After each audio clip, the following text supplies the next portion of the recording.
Okay, let's start the afternoon session.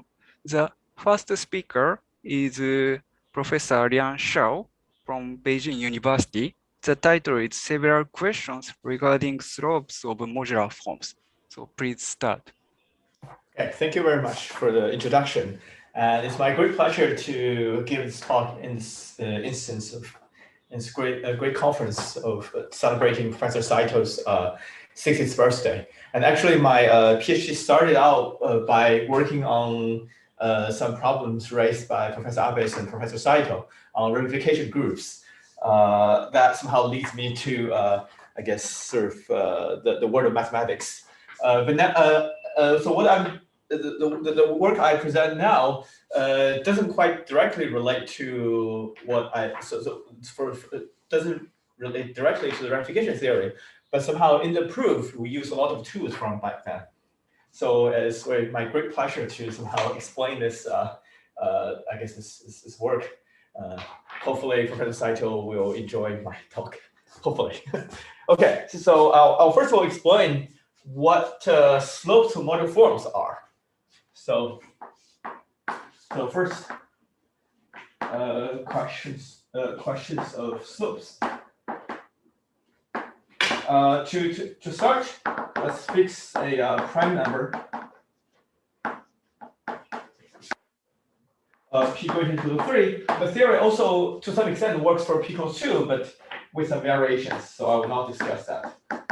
So I fix an integer n, that's relatively prime to p, and r will be the power on p. And I will fix a character chi, which is from z mod p to the r n, z cross to c cross, a character. And I have a technical assumption that when r is greater than or equal to 2, this chi does not factor through.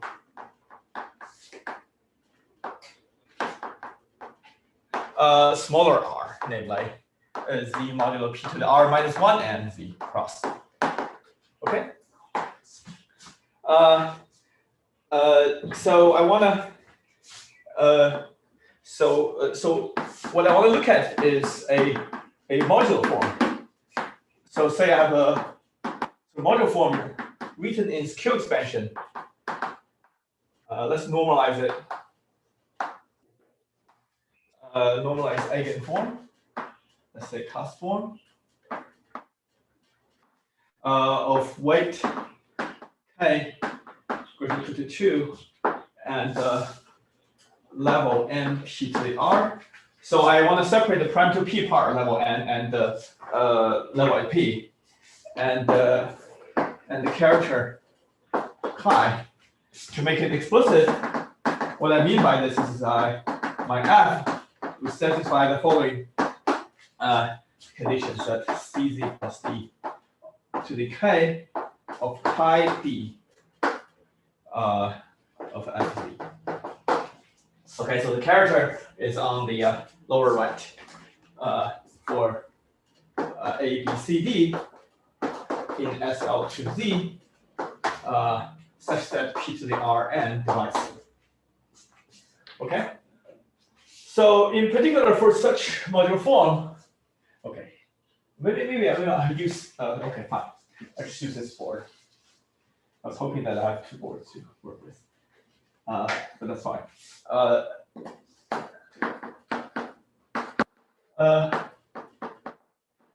For such modular form, so let's assume that R is at least 1, so that the level is always ruled by P, and my head coordinate at P is constantly written as UP as opposed to TP. And so I'm interested in this eigenvalue AP. In particular, I want to understand its p-adic valuation. So the slope of f is just the p-adic valuation of this AP.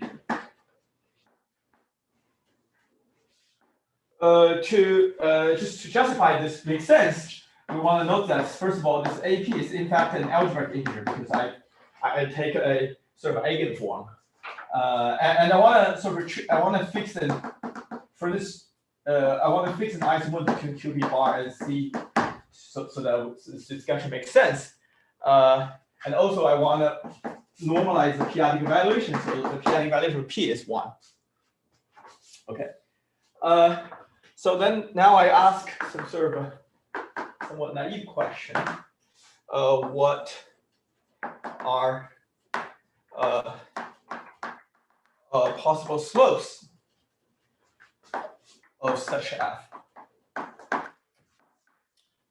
So this seems to be extremely naive. Well, in some sense, we can say, okay, this is sort of motivated by the work of Deligne, in the sense that Deligne understands not quite understands somehow the absolute value of the AP as a algebraic number for the real embeddings, and the algebraic evaluation of such AP is always 0, and now it leaves out the last valuation, which is the p-adic evaluation. But anyhow, let's just focus on the question itself. What is the p-adic evaluation of this one? Of course, we don't quite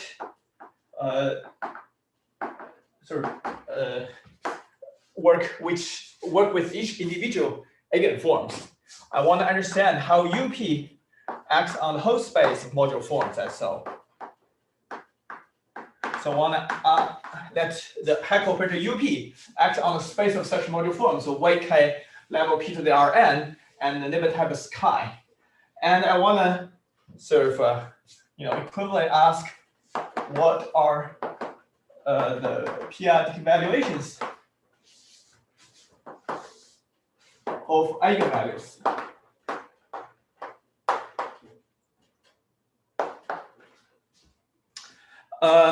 If we know a little bit of a p-adic theory, this is also the same thing as what are the so-called Newton polygon.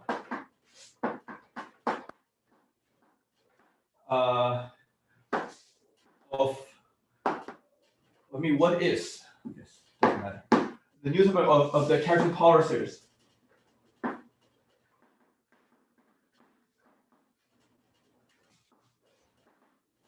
Of this UP. Let me explain this a little bit of what Newton polygon is, just for those who haven't seen it before. So what I mean by this is that I want to write the determinant, or just like taking characteristic of polynomial, except that I put a variable, instead of taking sort of x minus operator, I take 1 minus this operator times x, or like t, in my case, I typically use. And let this act on the space. So somehow I'll write the basis of this, and then take the matrix, and then take the determinant of that. And this will give me something I'm going to call C of t. I mean, to indicate where the weight is, let me just write ck of t. So this is written as C1 plus C1t plus C2t squared, and so on and so forth. And then the Newton polygon of this, well, this is finite dimensional space, so this will be a polynomial. But later on, when we talk about infinite dimensional spaces, this will be a power series. Anyhow, the Newton polygon of the CT will be the convex hull of points given by point I and the p-adic evaluations of Ci. So essentially, somehow, you just sort of so starting with 0, 0 point, and over here you put sort of 1 comma p-adic value of C1, and then over here you may have a point up, very high, and then you take the convex hull of these. And this will be the Newton polygon. And the slope of each of the segment here, in the sense of, I guess, high school geometry, will be precisely the same thing as the p-adic evaluation of the eigenvalue of UP acting on the vector space. And so this is what I think of this story, is that instead of talking about p-adic evaluation of each of the terms, I really want to understand the Newton polygon of this character power series, rather somehow putting this information valuation of these CIs in all together, and then take the convex hull of this. Okay, so that's the basic question I want to understand. And the next thing is that so this type of question was studied, I guess, back in the 1990s by Cuvier and Mather, who started out trying to understand these slope modular forms. They use computer to do a lot of numerical computations and finds lots of sort of very surprising numerical data, and they made lots of numerical conjectures. So I guess one of the key motivations is to try to explain why these numerical information somehow we see it up here.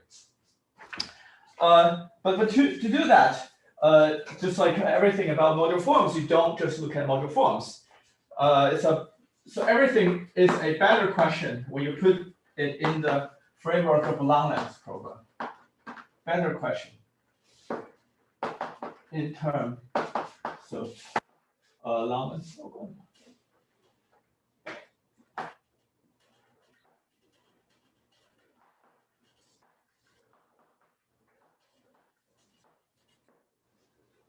So I want to sort of separate two sides. On the left, I put a modular form side.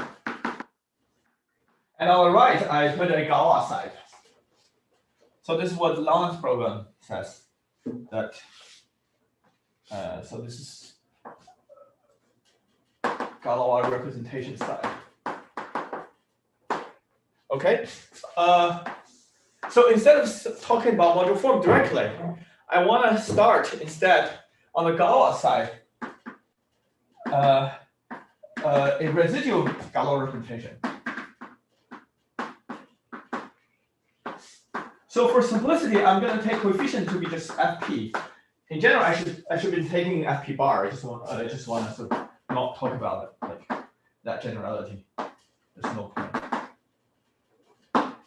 So I start with an irreducible global residual Galois representation. And with this rho bar, I can, on the modular form side, not consider the entire space of modular forms. Rather, the direct summand, where the associated Galois representation is congruent to this given rho bar. Namely, this is spanned by forms, by eigenforms, I should say. F, such that the associated Galois representation is congruent to rho bar mod P. I mean, it shouldn't be modulo the maximum idea of sleep. Okay, fine. Let me just take the maximum idea of QP bar, or like ZP hat. Okay. And so let's look at what we have here. So I say I have a form like so. I remember that I have a Nibben-Typos character chi. I want to separate out the part chi p and the tanh part chi n. And for simplicity for this discussion, let's say that chi p is not trivial. This is just for technical reasons. We can say some, like, there's similar story when chi p is trivial, but some more work to say. Okay, for such f, on the Galois side, we're seeing is that I have a global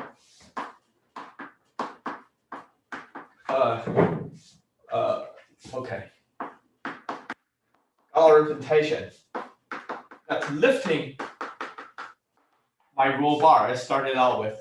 Just let me draw a line here. So this rho f will lift this rho bar, and what happening at, and what important for us is what's happening at P. So this basically this rho f restricted to the Galois group at P.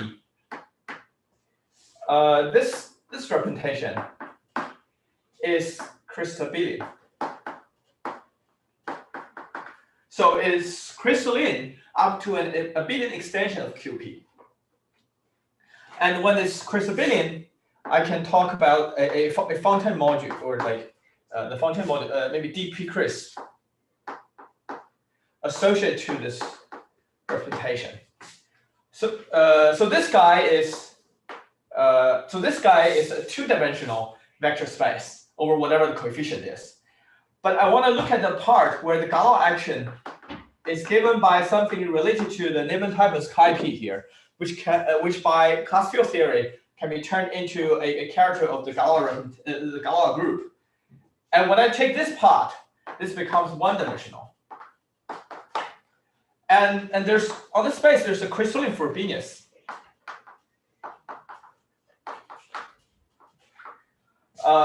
Let me call it phi.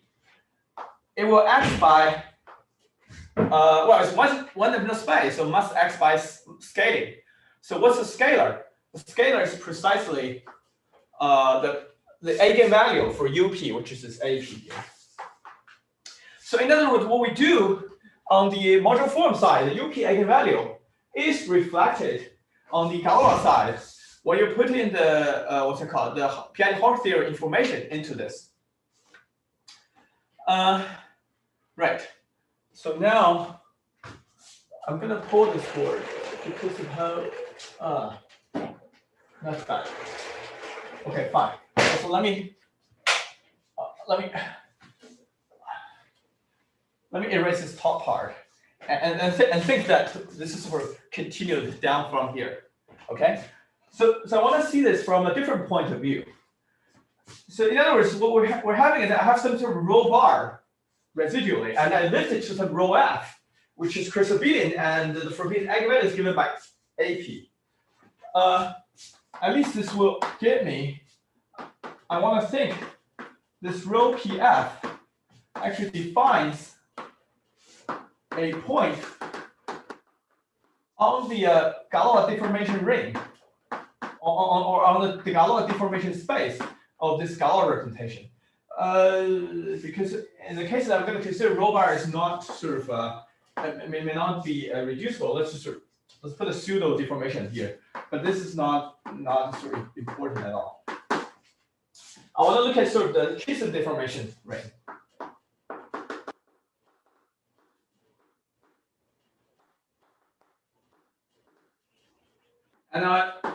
And because my point is really a QP bar point, so this lives in the generic fiber of this one.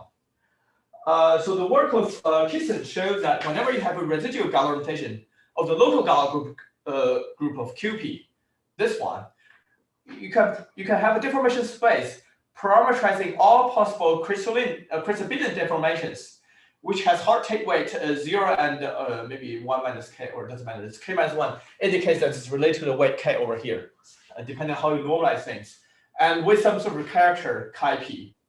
And this deformation space parameterizes all possible lifts of the rho bar, whose information at p is given by these deformations. And of course, my rho fp satisfies this relation, so therefore I do get a point on this space. So let's just remind you what happens. So I start with the global rho bar. I take the space of modular forms corresponding to the rho bar, and for each form there, I get a point on the space here. Now, remember that we were asking a question earlier about slope of modular forms.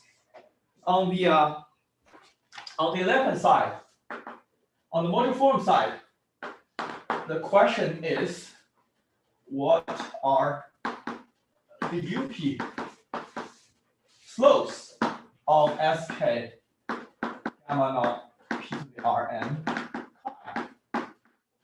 Right, I want to understand the UP slope on this space here, but I can entirely translate it to the Galois side of such questions, in the sense that I want to ask the following question: what are the? I mean, you can see that somehow UP action on the modular forms is essentially the same thing as a Frobenius phi action on this.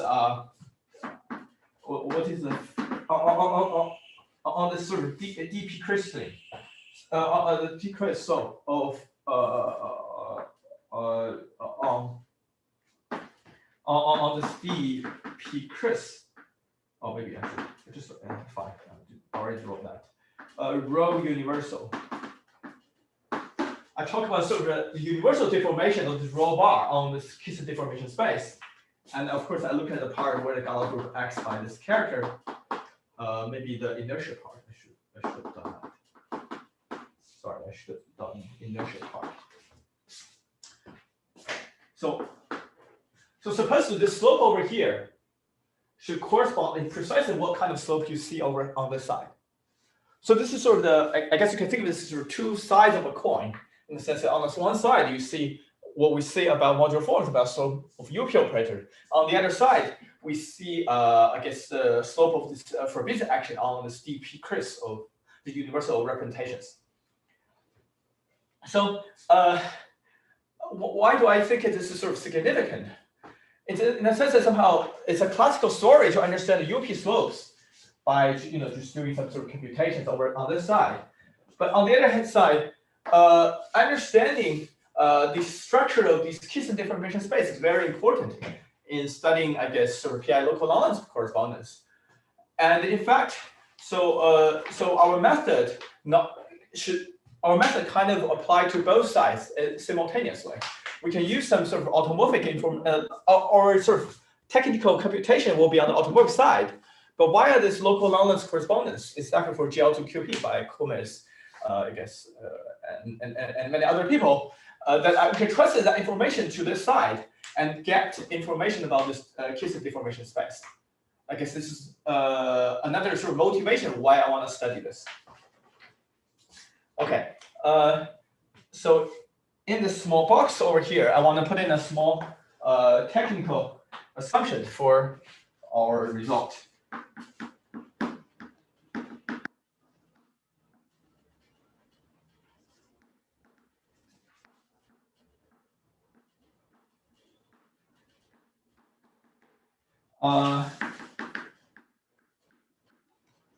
Assume that rho bar p restricted. Oh well, I want to assume that rho bar p is residual, is reducible. So that basically amounts to the following. This was classified by Sarah, I think, very early on. So I want to assume that rho bar p is a reducible representation. I want the extension to be non-split. This A here, I need a genericity condition on this A. So I want my A to be between 1 and p minus 4. And sometimes later on, I want my A to be even more in the middle, in some sense. So these are somehow of technical natures. It seems that with a lot more hard work, one might be able to remove some of these conditions. Okay. So this is called reducible generic non-split and generic. For me, the non-split condition is not too much serious. And the irreducible case, the situation is a little bit different. Non-generic case, some more combinatorial things might show up. So what our main result is that somehow what we prove is really we're going to give a combinatorial recipe of all the slopes showing up on the side. And therefore, by some patching argument, we get all the slopes appearing on the Galois deformation side via this Frobenius conjecture, which is known in this particular case. And what that tells us is, in fact, there's a lot of information that we can get about the deformation space over here that's not available just by brutally compute this deformation space. I guess somehow, at least up to this moment, I think it's not known that if there's any sort of effective way to compute these deformation spaces, except when I guess k is relatively small compared to p or maybe p squared. Maybe there's hope to get to p squared, but beyond that, I don't know. Right.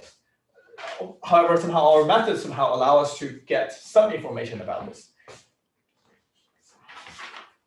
Okay, maybe a pause here. Are there any questions regarding this?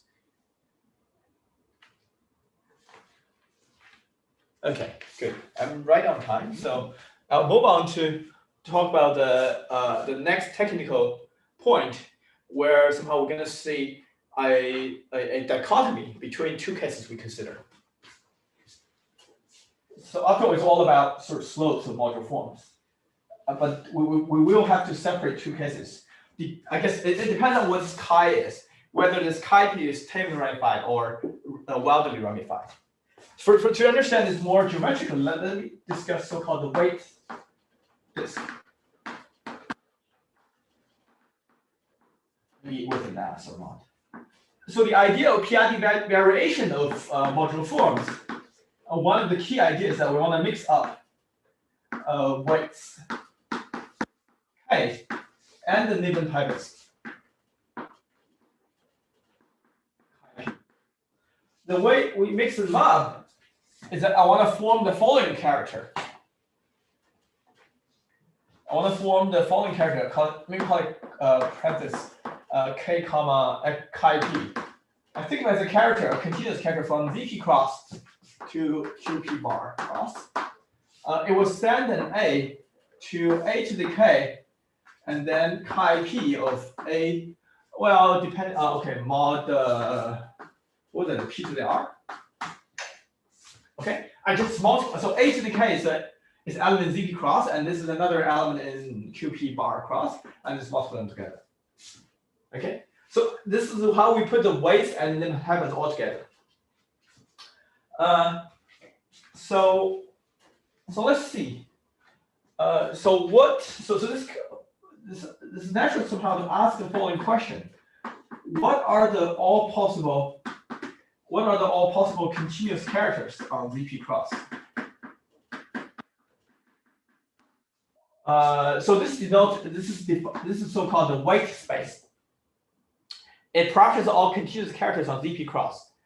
So what it is, let's just do this here. So it's a hum of continuous characters on FP cross 1 plus PZP cross. Yeah. The finite part doesn't really matter. If you look, so the character will become the finite part and then sort of a part which is isomorphic to ZP. So the finite part will give me P minus 1 choices. And now I have to look at sort of the infinite part.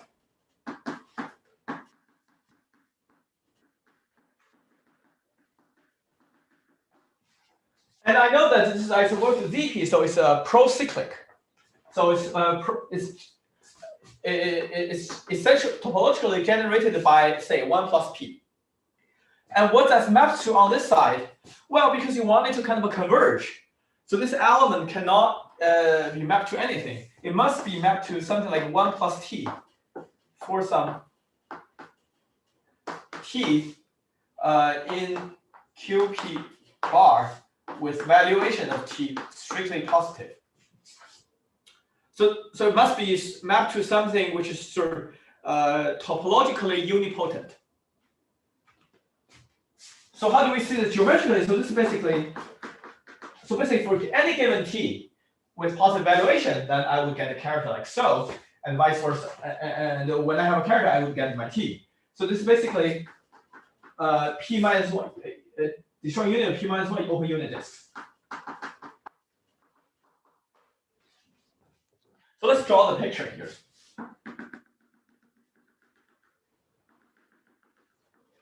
So I have, let's see. So I have my disk here, where this radius, outer radius is 1. Okay, I deliberately gonna draw a kind of inside circle here, where this is where the p-adic valuation of T is 1.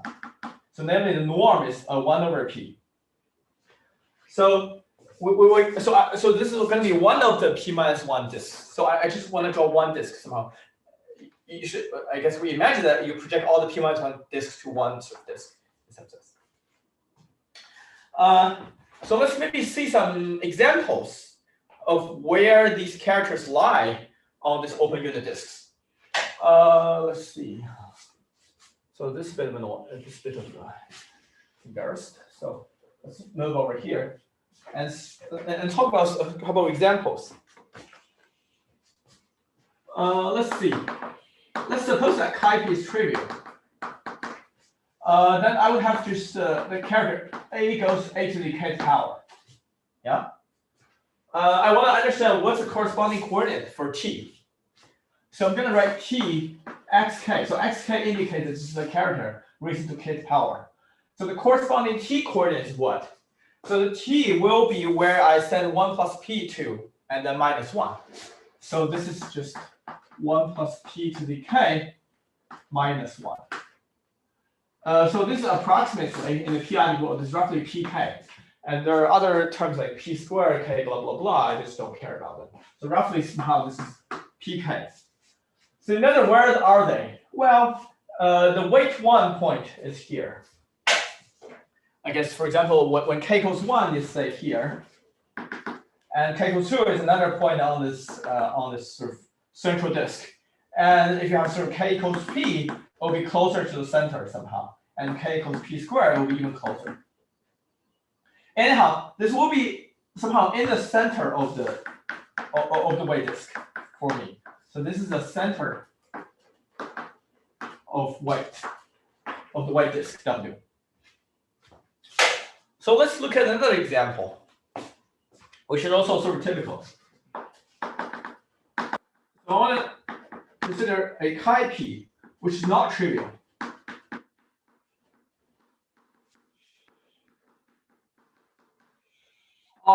If it's not, I mean, it doesn't. Also, there's a requirement that the R is the minimum possible. Namely, this does not factor through z mod p to the R minus 1z. So this will send 1 plus p. Must I send that to a p to the R minus first roots of unity? I don't care which one it was, but somehow it's some roots of unity. I just write that. Okay. So what's the corresponding t coordinate of this point? So I want to write t of, oh, I have a k here, I have a chi p here. Okay, so what is that? Well, as before, I have the 1 plus p raising to kth power, but then I have this chi p applied to this 1 plus p. So I have to multiply with zeta p to the R minus 1. Altogether, minus 1. Now in p analysis, I have to say which one is sort of the important part, which one is not important. So the important part in this case becomes the first one. So I take 1 here, that multiplied with zeta, I get this term here, and plus p times something. And we know that the p-adic valuation of this one. So this one has p-adic valuation.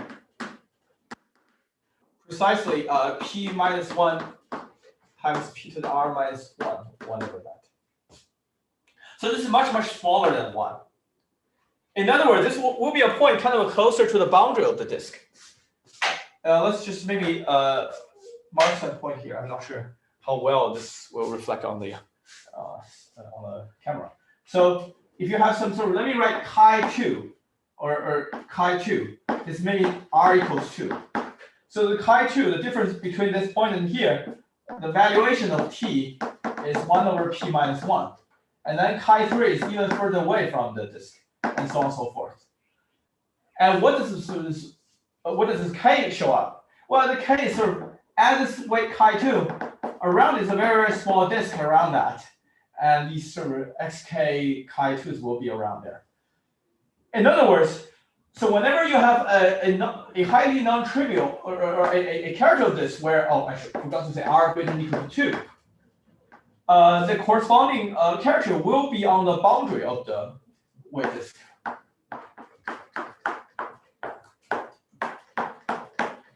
this is sort of the boundary.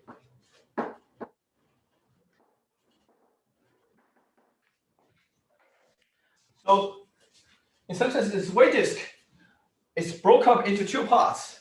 There's something in the center, and there's something in the boundary. In the boundary, there's a name, I guess, probably. I think it was named after Robert Coleman. He called this halo. Well, I'm going to call it halo region. We'll see later on why it's called halo region. And the center is sort of more complicated. Let me give one more reason before moving on. Let me give one more reason of the distinction of the 2 cases. Maybe I should say that, I mean, what separates the 2 cases? Well, at the center of W, one of the key properties is that p-adic valuation of P is less than or equal to the p-adic valuation of T. Whereas on the boundary, this p-adic valuation of T, or the valuation of T is less than the valuation of P. Right? So what I mean by this is somehow between this P and T, if you think about this, what the thing is, earlier I wrote in terms of the geometric explanation, but somehow you can also think of it as a space associated to this the USI algebra, or rather somehow this sort of two-dimensional local ring.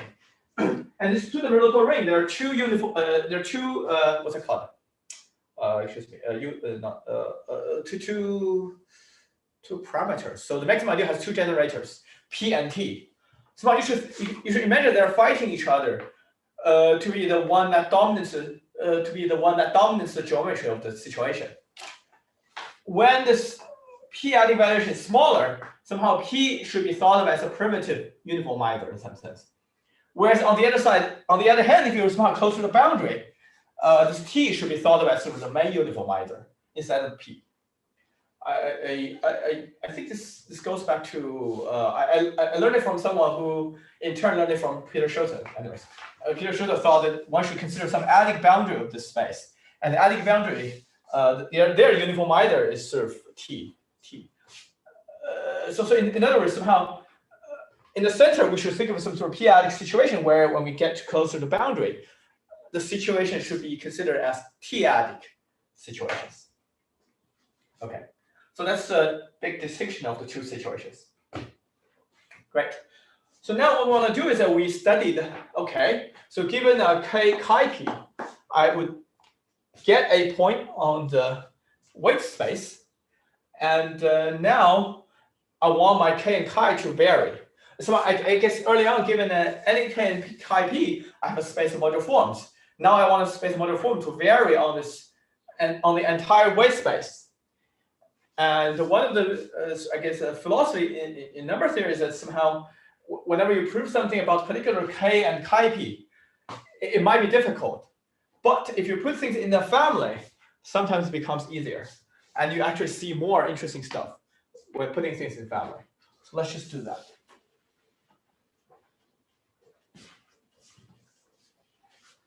So, okay. So let's do family. Right.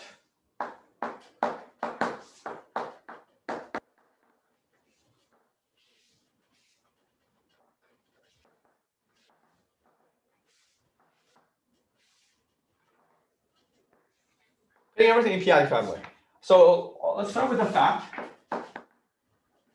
which is due to, I guess, where everything originated by this famous paper by Coleman on eigencurve. And later on, this was further developed by Kevin Buzzard and many other people. So we want to look at the space of modular forms. And but somehow, as we vary the weight, one of the key problems is that somehow the dimension of the space is a linear function in K, roughly speaking. But as K moves p-adically, this dimension will jump dramatically. Because if you think about changing K to K plus P to the n, the 2 points are very close to each other. The dimensional space has a huge difference. So we should not do that. So instead, one of the solutions is that I increase all spaces to infinite dimensional. So there's no obstruction of dimension when varying things. So this guy is infinite dimension. This is called space of overconvergent modular forms. And both of these spaces carry actions of UP operators is equivalent embedding. And in fact, we can recover the classical forms from the overconvergent forms by saying that the classical form consisting of subspaces with slopes less than or equal to k minus 1. The part where slope is k minus 1 is a bit sketchy, so I put a question mark here. There's a precise theory of which form is classical or not, but I'm not going to talk about this right now. It's somewhat technical, but it will not matter that much to us. Basically, count dimensions somehow. So yeah, so you can increase this finite dimensional vector space to an infinite dimensional guy which does, in some sense, vary in family. Namely, this space can be put in family. I'm going to write quotation mark. This is not quite precisely. I'm lying a little bit. Maybe I say, okay, let's just pretend this works over the entire weight space. And I think of this space as a volume over ZP double bracket T. This doesn't work as literally as set, but somehow a variant of this kind of works. Okay. The option is I can do things in family. And so now, if I have a UP action on the finite vector space, or even in the vector space, I can talk about the characteristic power series. So same thing, I can do things directly in the family. So I get a characteristic power series of UP acting on this SK. I also need to localize that row bar here. Excuse me. So I can look at this sort of this leave some space here if you're taking notes. I can look at this UP action on this space of overconverted form. And the UP operator acts as a compact operator on this space, in fact. And this gives me a characteristic power series, a large characteristic power series. This belongs to, in the sense that the coefficient is in ZPT, and the variable we're considering is in T. So there are two variables here. So T is the parameter on the weight space. And as T changes, so this characteristic series will kind of change.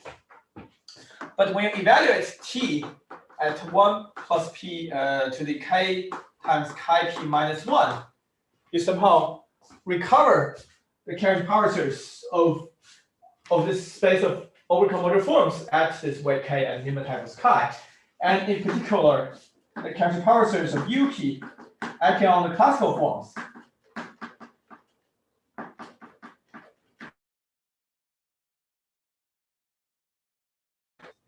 In some sense, if you know things about this big characteristic power series and its Newton polygon, specializing to a particular capital T, you would be able to read off the Newton polygon of how UP acts on the space of classical forms.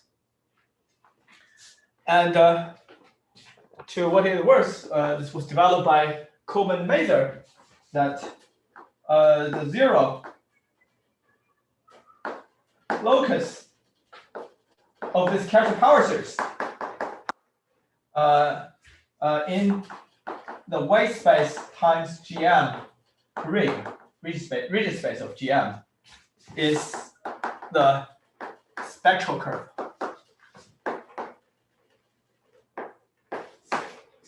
So in other words, somehow the eigencurve is just a finite cover of the spectral curve.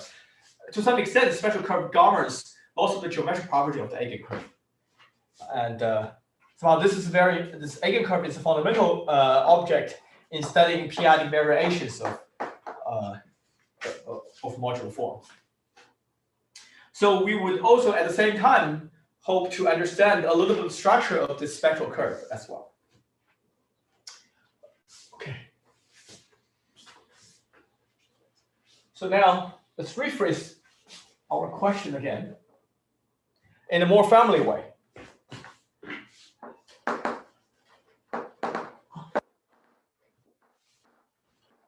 I'm going to be very ambitious. For every t equals t0 in the maximum ideal of maybe VP bar, I want to determine Newton polygon of the characteristic power series t equals t0. So earlier on, we were trying to understand this sort of classical part of this. And now I really want to understand for every, not only classical weight, I want to understand all possible weights, p-adic weights as well, the Newton polygon of the characteristic power series. It turns out to be an either question in some sense. or rather somehow you have to go through this to be able to prove something, I guess, as far as I understand, or as far as our method suggests, I guess. Or rather, there's also a question: what can we say about the global geometry of this special curve?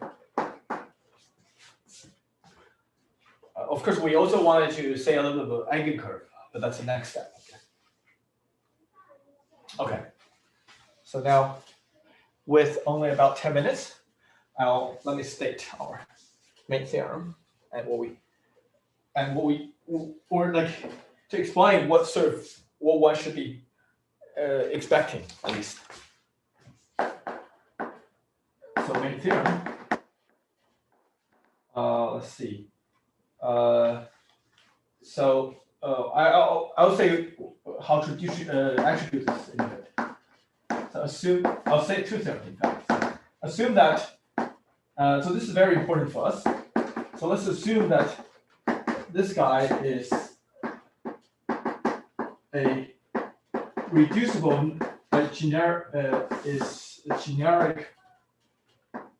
reducible non-split. The non-split part is not so essential that we can avoid probably. And also at this moment, I need to assume that I need to assume some sort of global mod p multiple to 1 hypothesis.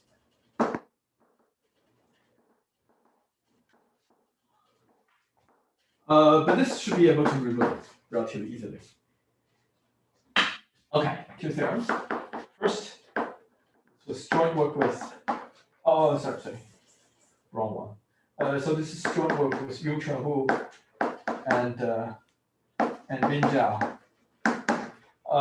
And maybe I should also mention that this was earlier. A weak version of this was proved by in the joint work with Ruochuan Liu, Zhao, and myself. It says that when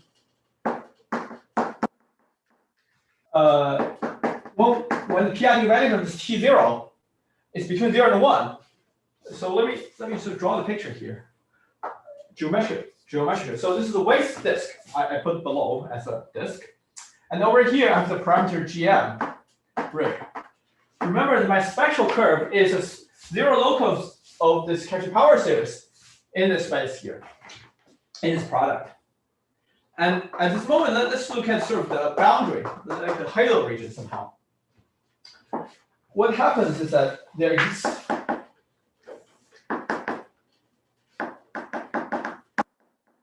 sequence of numbers like R0, R1, I guess in this case, yes, such that slopes of the Newton polygon of CT0 dash are precisely numbers given by alpha 0 times p-adic valuation of T0, comma alpha 1 times p-adic valuation of T0, and so on and so forth. And these alpha i's depend only on the prime p, of course, and also on this number a here. And of course, there's a label for weight disks. Remember, there are p-1 weight disks. I have to say which one it is, and also I, but not on the global representation rho bar or t or n or t0. And moreover, these alpha i's actually form, these alpha i's are unions of arithmetic progressions. So geometrically, how should we see these? We should say, okay, there's maybe, sometimes there's a Hida family. Sometimes there's no. Let's just say there is one. And then, away from the Hida family, I have sort of infinite many pieces near the boundary. And each one of them, under this hypothesis, maps isomorphically to this annulus, the weight annulus. And there are infinite many of these. And their slope grow as T0 goes to 0 precisely in a proportional way. Right. So I guess somehow you should imagine. So there's anodes down below, and there are lots of anodes on top of that. I guess in the Western culture, it's called a halo. It's like a saint with sort of light shooting out from his head. Some sort of. I suppose that's what it means. It's an English question. Okay, so that's basically what happens over the boundary. And these RFIs can be written down more explicitly, but somehow it's just combinatorially difficult to write down in a short time. So we'll just leave it as this.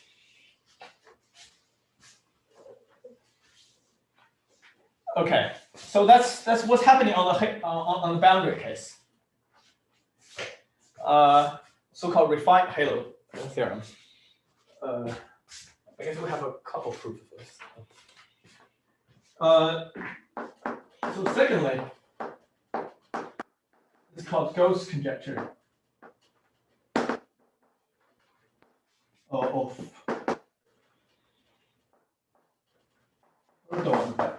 so there's a conjecture of how what's the slope look or what's the space look like in the center of the weight disk, over the one center weight disk.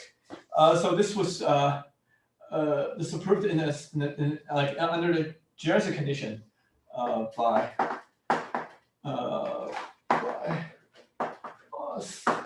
Ruochuan Liu, Nha Truong, myself, and Zhao. I have to assume a stronger hypothesis. Somehow the boundary case is a question of how much work we want to put in to get to sort out the combinatorics.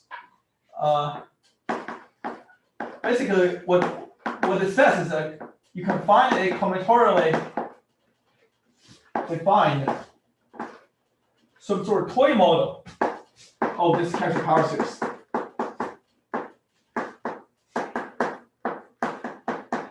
I won't have time to give you the precise formula for this one, but this I want to point out this depending only on P, A, and epsilon.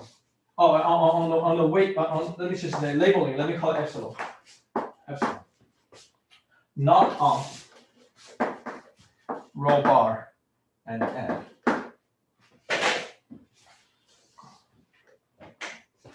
Such that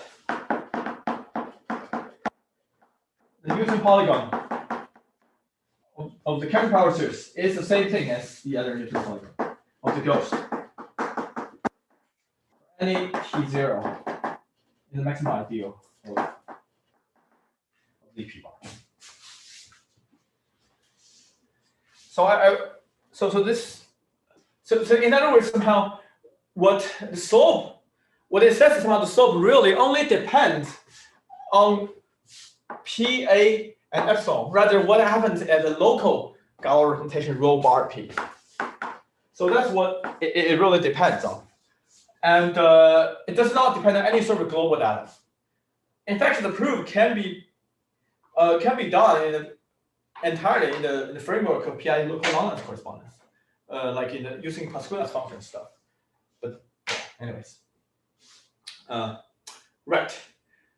Okay. So what it says geometrically is the following. So you can show that somehow in the middle, this special curve is such a mass that all these components, as you get in from the boundary, they kind of tie up and twist all together and end up getting a kind of something really messy.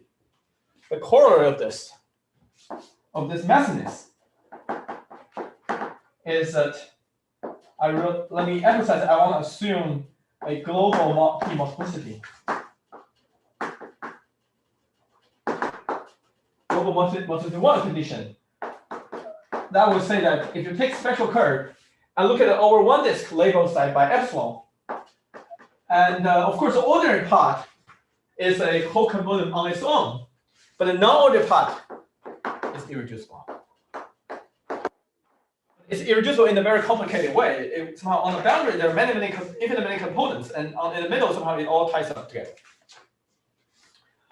Okay, so I guess that's pretty much what I wanted to say today. Maybe I mean one more thing is that somehow my original hope is that in this instance I could talk about something a little bit new, but unfortunately I won't be able to. So I guess anyway.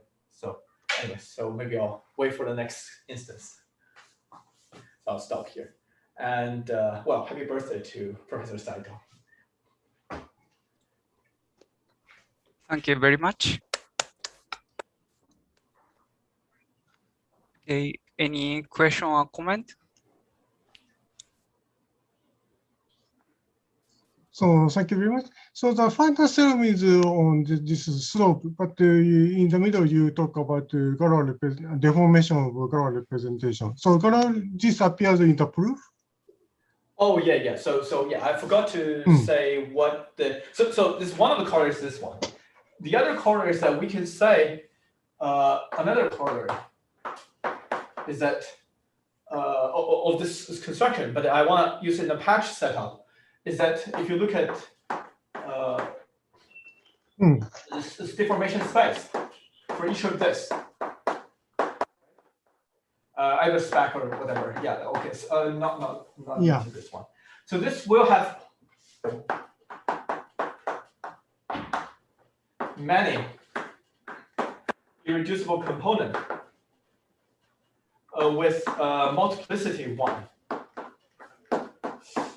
So if I understand it correctly, multiplicity 1 means that the irreducible component looks like spec of some power series.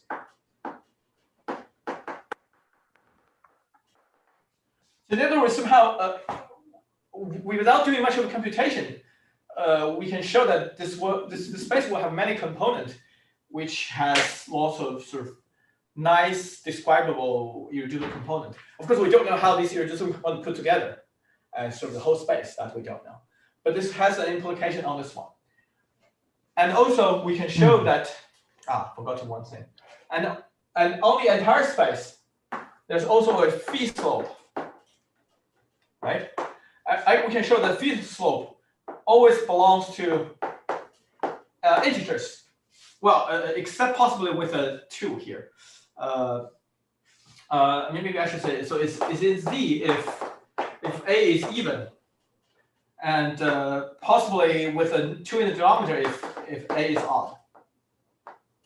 So this is A here. So that's what we can say on the Galois side. Right. So this is very much tied to. So this result is very much tied to the reducibility of the residual Galois representation. If rho bar is irreducible, one expects the slope to be in the interval between 2 integers or 2 half integers.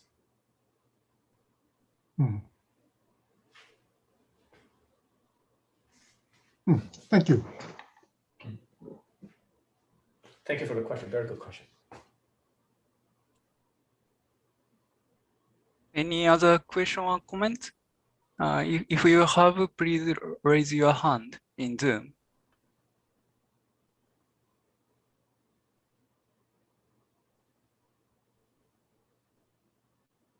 I think Offer has a question, no? Do you have a question? Okay. Offer, unmute your microphone.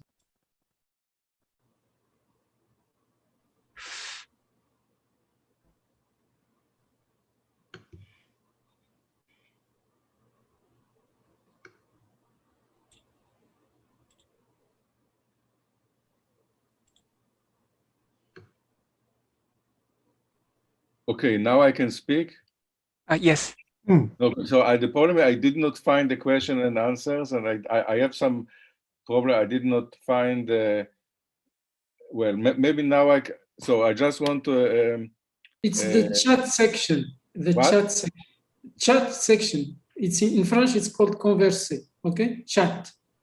No, I found the chat, but then I did not. You can ask your question there, but you can ask it. And then I did not find the question and answer which I had before. I'm a little bit, but I want just to review what is the.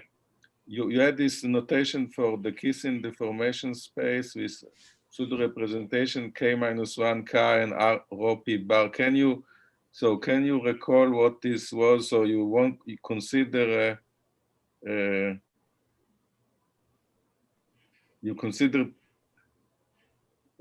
lifting of the residual representation in the sense of pseudo representation, and this means that you take. Is it the case you take some Zariski closure of things which are crystalline? I mean, can you recall? Yes. In a big pseudo deformation ring, you take the Zariski closure of those points where its corresponding lift has a given Hartree weight, namely 0, probably 1 minus k instead, and then where the crystalline where the what's it called the Galois action on one of the on one of the or like. I mean, it's so lifts in row. All those lifts row such that the dp cris of row, where the Galois action is given by chi. Inertia action. Inertia action is given by chi p times 1. So this is two-dimensional space. You have one of them is character chi p, the other one's trivial.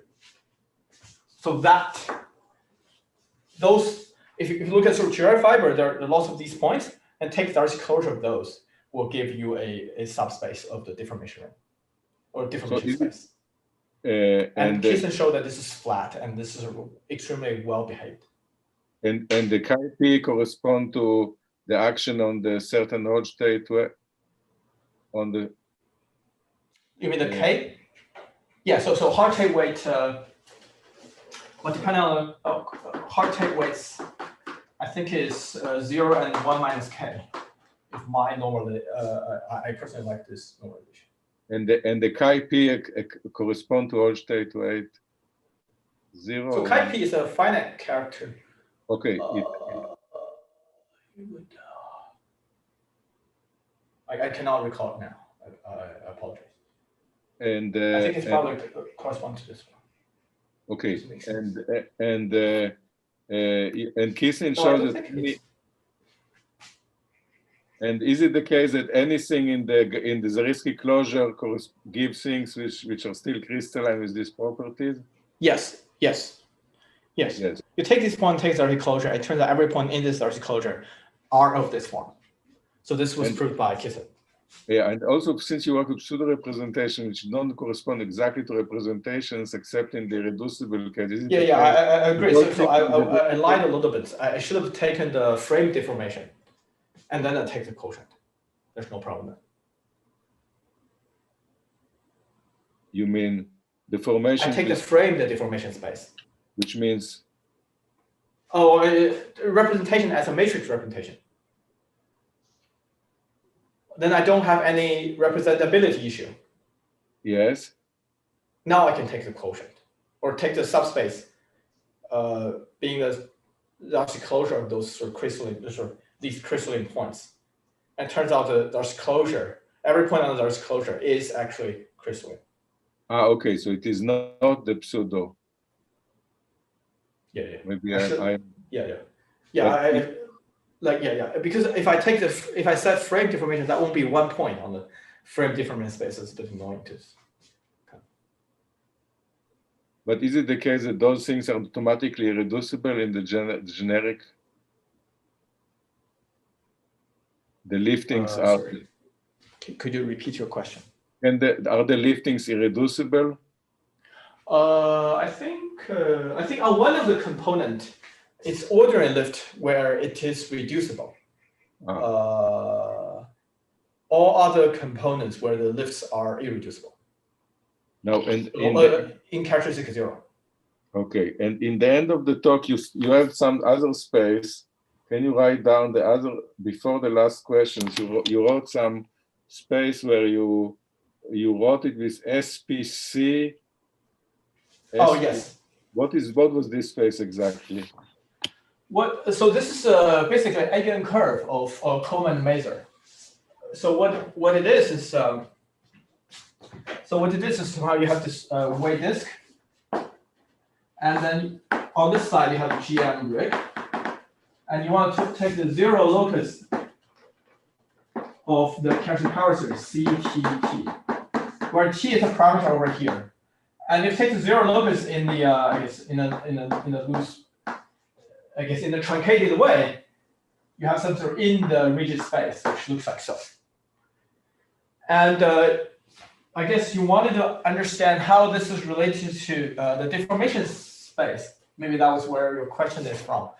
It's a little difficult to explain somehow. If you want to relate this to the actual deformation space, you have to kind of add another parameter space, some sort of ZPX maybe.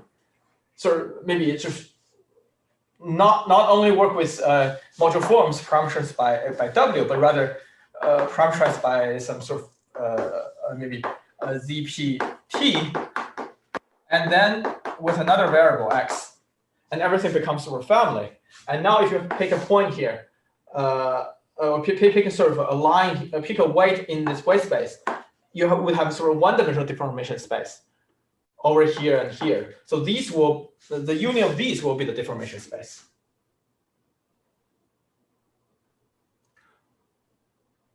I don't know whether that explains your question. Okay, it's I don't quite. But anyway, it would take too much time to. Yeah, I apologize. I didn't explain well. Okay, so since we don't have enough time, please yeah, discuss later more. So yeah, and if someone has a question, please ask personally later. So let's thank speaker again. Thank you. We will have a 5 minutes break, so we will resume in 5 minutes.